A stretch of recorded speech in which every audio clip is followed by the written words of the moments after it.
pedir al país que te acepte si tú a la mitad del país le dices fascista, los amenazas? No te van a respetar.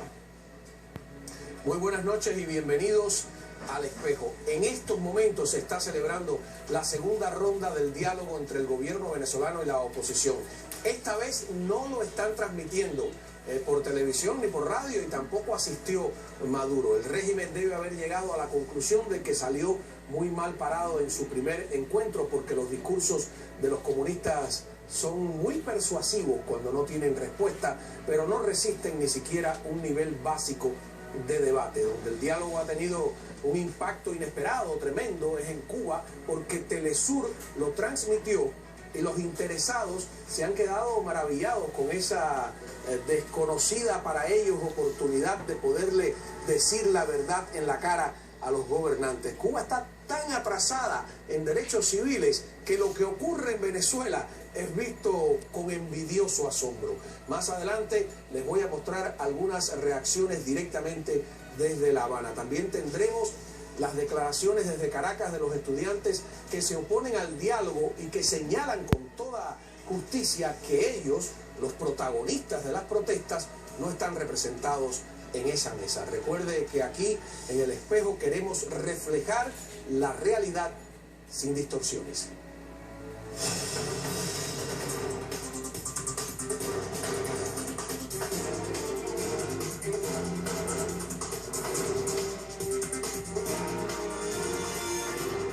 Bueno, muy bien.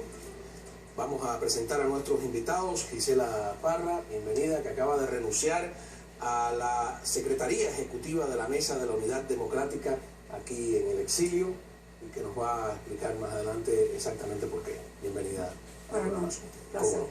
Tenemos a mi izquierda a Humberto Illa, que es coordinador de la Convención Internacional Anticomunista, cubano.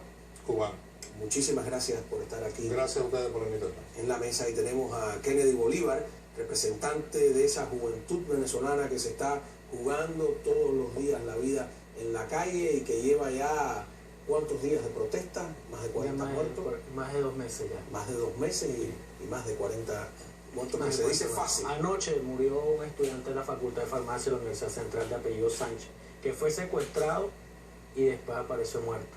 Qué horror, Anoche. ¿no? Exactamente. Qué horror, ¿no? Por las denuncias también de tortura, pero no solo que te arresten, sino que te torturan. Vamos a empezar por las damas, por Gisela, y que nos explique por qué le parece tan mal este diálogo que hoy, ahora mismo se está celebrando ya una segunda ronda misteriosa, digamos, ¿no? Sí, es que yo no es que estoy en contra del diálogo. El diálogo es sano para conseguir solucionar los problemas. Lo que pasa en Venezuela es que no están dadas las condiciones para un diálogo, porque esto simplemente beneficia al gobierno en el sentido de ganar tiempo, de correr la arruga, como se dice coloquialmente hablando, para que se desinfle la oposición estudiantil, que es la que está en la calle, brindando sus vidas, su libertad, ante un gobierno sin escrúpulos de ningún tipo. Entonces, cuando uno tiene un gobierno, se necesitan también ciertas condiciones para el diálogo. Diálogo significa también que las partes se negocien, pacten, ceden. ¿Y qué vamos nosotros a ceder? Cuando Maduro, antes de entrar en la primera reunión, dijo: aquí no se negocia ni se pacta el proyecto revolucionario. Y el problema de Venezuela es el proyecto revolucionario antidemocrático, dictatorial, asesino y corrupto. Entonces, ahora, algunos creen que de todas maneras ha sido una oportunidad para que una oposición censurada, porque los medios están totalmente controlados, pudiera tener, o sea, el pueblo pudiese ver cosas como esta, por ejemplo, a Capriles hablándole directamente a la cara, vamos a verlo, al señor. ¿Cómo tú vas a pedir respeto si tú irrespetas? ¿Cómo tú le vas a pedir al país que te acepte si tú a la mitad del país le dices fascista, los amenazas? No te van a respetar. Nicolás, cualquier venezolano te puede pedir la renuncia. A mí me la piden todos los días. Pregúntale a Agua, que lo tiene ahí sentado. Pregúntale. O nosotros cedemos en posiciones intransigentes y buscamos que realmente haya diálogo, que la mayor responsabilidad de parte de ustedes, o esto cambia, o esto revienta. ¿Revienta o cambia? ¿Qué crees tú? Debe cambiar. Debemos salir de este régimen para consolidar la democracia en Venezuela. Para eso estamos trabajando, para eso está la juventud en la calle y reiteramos nosotros que estamos en contra de un diálogo falso. ¿Están en contra, por ejemplo, de eso que pasó, lo que está pasando ahora mismo? Por supuesto, que es un diálogo porque a falso. puerta cerrada, empezando por allí. El de hoy, pero ¿y el anterior? ¿También estaban en contra? Pero ¿en qué avanzamos en ese momento? Se dijeron unas que otras verdades, pero no profundizamos en el tema. Hay 2 alcaldes electos por voluntad popular en Venezuela que están presos. Hay un dirigente nacional importantísimo para el país, como es el dirigente de Voluntad Popular, Leopoldo López, está preso, con un juicio sumario además, sin reconocimiento. Bueno, los estudiantes están presos, que fue Además de eso, súmale el tema de más de 2.400 estudiantes detenidos con medidas cautelares, con represión y con torturas además, sin precedentes en Venezuela. Entonces, ¿bajo qué condiciones negociamos? La verdadera oposición en Venezuela está en las calles, se ven las colas todos los días en los supermercados que no consiguen y que no están abastecidos estos supermercados y que no generan de ninguna manera algún sustento de comida para que lleven estas personas a sus hogares. La oposición en Venezuela está en esos hogares venezolanos que los lunes en Venezuela, para que lo sepa el país y sobre todo para que lo sepa el mundo a nivel internacional, que en Venezuela, por ejemplo, en los fines de semana mueren alrededor de 50 personas mínimo. Pero que además los lunes son charcos de sangre en los fines de semana en Venezuela, donde hogares venezolanos amanecen sin hijos, sin primos, sin tíos, sin padres, sin hermanos. Es decir, nosotros no podemos negociar en esas condiciones. Mientras torturen, mientras la represión sea abismal, que sea una represión criminal, además, lo que se está haciendo en Venezuela. Ahora, fíjate, a Humberto, que es cubano. En Cuba, esto lo transmitió Telesur, no se lo esperaban. Y entonces los cubanos que vieron ese diálogo, no el de hoy, que no lo están transmitiendo, se quedaron sorprendidos y se quedaron maravillados. Como dije al principio, la cosa está tan atrasada en términos de derechos civiles en Cuba que lo que sucede en Venezuela, con todos los defectos que ustedes le ponen, los cubanos lo han visto con envidioso asombro. Hoy hablé por teléfono con un periodista independiente que había escrito un artículo sobre esto, él se llama Iván García Quintero, ¿no? Y mira lo que me dijo sobre la reacción en Cuba al diálogo. Cuando sabes, don Manuel, la oposición es ilegal, ¿no? Es el único país del continente americano donde la disidencia no es permitida. Y por tanto se acostumbró al cubano a la piel, ver cara a cara, vean para los ojos, ¿no? Al sector de la oposición y al gobierno. Y por supuesto, al día siguiente será la gran pregunta en la calle, sobre todo en La Habana, ¿no? Lo otro es que realmente el tono, ¿no? de muchos opositores con estadísticas hermanas, hablando en voz baja, más civilizado, con otro discurso, ¿no? Que era muy diferente al de los chavistas, que era marcadamente de hablar del pasado, de cosas que pasaron hace 15 o 20 años, hablar del presente, del plan económico que sucede en Venezuela. Y ese es otro punto que llamó la atención. Y lo otro, que bueno, que creo que por vez primera aquí el público cubano pudo haber escuchar hablar, ¿no? A la gente de Capriles, que todo ese tiempo la han llamado fascista aquí los medios oficiales. Es que lo de Cuba es tremendo. En Cuba la gente nunca había escuchado a Capriles ni lo había visto. O sea, gracias a esto por primera vez ven a Capriles, como que la prensa constantemente dice que es un fascista, ven que vieron a Capriles como una persona civilizada, que habla en voz baja, que dice las cosas con energía, etc. Humberto, el tema del diálogo, por supuesto, a los cubanos nos ha perseguido también. Y la gente dice, no se puede dialogar con quien tiene las manos manchadas de sangre, con el régimen castrista, pero hay otras personas que dicen, porque se legitimaría ese régimen. Pero que también puede suceder al revés. Cuando ese régimen se sienta con la oposición, en el caso de Cuba, legitima a la oposición, la hace visible, porque una de las pretensiones de esta gente es hacer invisible, no tener oposición. Usted también está en contra del diálogo que se produce en Venezuela como coordinador de la Convención Internacional Anticomunista. Sí, mira, coincido con mi amiga de que todo el diálogo es algo constructivo y algo bueno cuando se negocia de manera seria.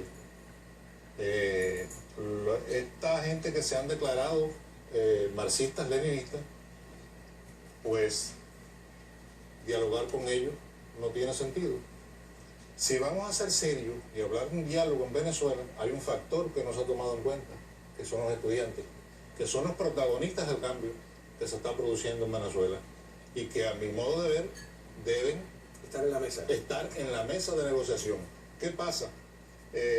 Como le decía fuera del aire, tenemos ciertas relaciones dentro de Venezuela con algunos líderes estudiantiles y ellos nos plantean de que lo único que quieren ellos no es un diálogo, sino la renuncia de Nicolás Maduro y todo su gobierno. Y dar paso quizás a una junta. ¿Usted cree que porque le piden la renuncia de la sí, me la pidieron? Como la gente que lleva 50 años diciendo, exigimos previamente la renuncia de Fidel Castro, parece un poco ingenuo porque sí es ingenuo, pero fíjate que esto es un arma de doble filo. Número uno, cuando el gobierno de Venezuela plantea su disposición al diálogo, ellos están, como bien decías tú, legitimando una oposición y están diciéndole al mundo que verdaderamente hay un problema. Aquí el problema es que ellos no son serios y hay un problema que es de fondo y que de hecho y de derecho el diálogo que se está produciendo hoy en Venezuela es ilegítimo, porque es que el factor principal de cambio son los estudiantes. Esos son los líderes del cambio. Bueno, precisamente, te pido permiso para ver qué dicen los estudiantes allá en Caracas. Veamos. El movimiento estudiantil queremos ahorita rechazar el diálogo, porque en este diálogo no están incluidos hasta ahora los estudiantes. El gobierno quiere hacer con este diálogo que minimice la protesta, pero esta protesta no comenzó con el encarcelamiento de Leopoldo o con la institución de María Corina Machado. Olvídense de los negociadores de oficio que creen que van a desmovilizar a los estudiantes. Están equivocados. A los estudiantes no los negocia nadie. Los estudiantes tienen su propia agenda y yo lo he dicho y lo acabo de informar públicamente.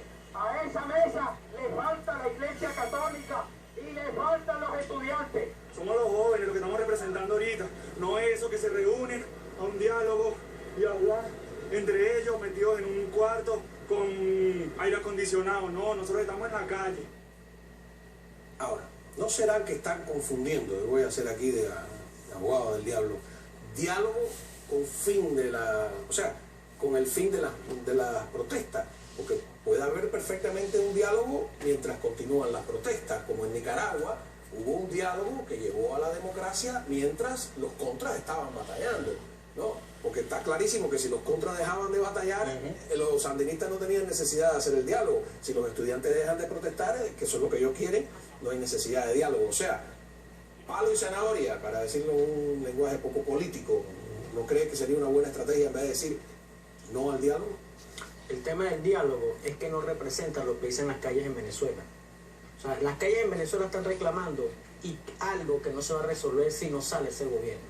El gobierno venezolano, o el régimen que representa Nicolás Maduro, es un gobierno, primero que es un gobierno criminal, asesino, como lo acaba de decir la doctora Gisela Parra. Además, un gobierno corrupto. Pero eso hay que sumarle también el tema de escasez, el tema de la inseguridad. O sea, el problema es el gobierno, el problema es el régimen, el problema es que esta dictadura que en Venezuela hoy gobierna es una dictadura a la cual la única solución es la salida, porque nosotros tenemos que restaurar la democracia para nosotros poder resolver las exigencias que están los estudiantes. Y si no quieren salir, ¿qué hacemos? O sea, doctora, ¿usted cree que estas protestas tienen la capacidad física de sacar del poder a un régimen que tiene muchas correas de contención y de represión en sus manos? Mira, nosotros hemos llegado en Venezuela a un punto de quiebre, en el cual es insostenible la situación desde todo punto de vista. Estamos en una debacle económica, política y social. Se cae el gobierno. Pero ¿qué es lo que pasa? Por supuesto que el gobierno es poder de las armas, poder del dinero.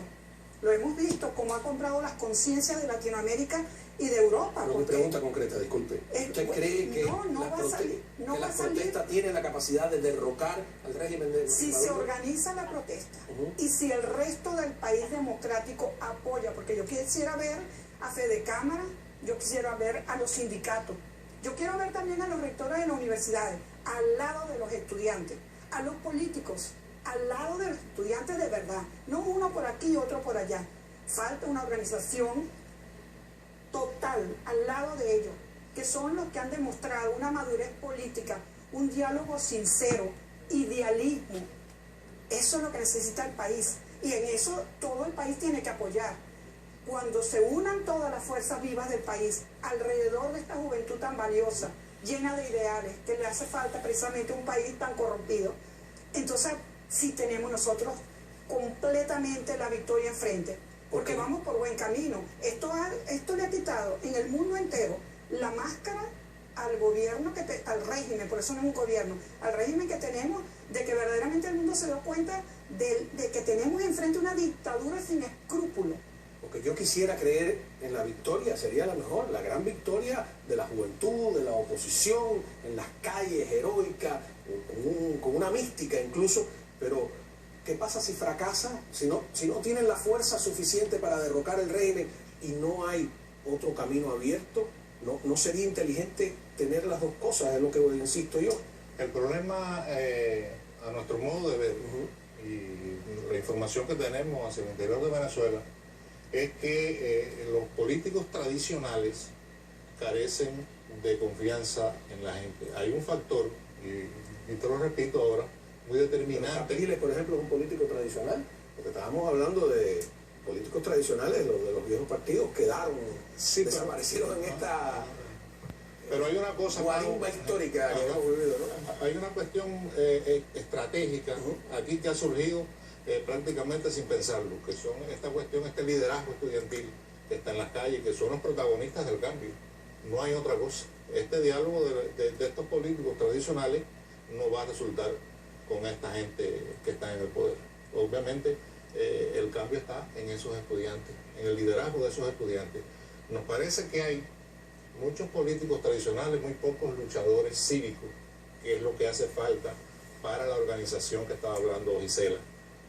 ¿Entiendes? ¿No me parece tanto radical lo que dice él? O sea, por ejemplo, cuando está descalificando, me imagino que con la mejor intención, no solo a Capriles, a Leopoldo, a María Corina, calificándolos de políticos tradicionales. Realmente a mí me parece gente decorosa, que de su manera está, no tiene nada que ver con los viejos partidos políticos. Yo no creo que haya descalificación. No. Lo que hay es diferentes puntos de vista, que es otra cosa. Pero se dice que ya ese liderazgo ya no representa a nadie, que son los estudiantes, son una descalificación, digo, bien intencionada, o analítica. Sí, no. Cuando yo me refiero a estos políticos tradicionales, estoy enfocando directamente a la Mesa de Unidad Democrática. Lógicamente, Leopoldo López es un líder que está en la cárcel, que está en la cárcel. Entonces es un líder válido y precisamente por eso está en la cárcel. ¿María Corina no le parece válida? María Corina, claro que sí. ¿A ustedes, los estudiantes, le parece válida María Corina? Claro, por supuesto. Pero voy a aclarar un punto ¿Capriles? Importante. Capriles es gobernador del estado Miranda. Actualmente los trabajadores del estado Miranda están reclamando pasivos laborales. Capriles va y se sienta con un gobierno que le niega, que por cierto la Constitución lo consagra, un situado constitucional, y el mismo gobierno, porque le da la gana, no le asigna los recursos a la gobernación de Miranda. ¿Cómo me siento yo en qué condiciones un gobierno que ni siquiera quiere pagarla a mis trabajadores? ¿Y qué haces? ¿Te retiras y le dejas el puesto a un chavista? Y ahora, ¿qué pasó, por ejemplo, con el diablo de los alcaldes? ¿Dónde están los alcaldes en Venezuela actualmente? Presos. ¿Y qué fue a partir de donde? Eso es un diálogo. Allí se inició un diálogo. Allí estuvo varios alcaldes de todo el país. ¿Y a dónde terminó ese diálogo? Con Enzo Escarano preso y con Daniel Ceballos preso. Vamos a una breve pausa. Les estoy haciendo las preguntas, que son las preguntas de discusión de estrategia, vamos a decirlo así. Regresamos.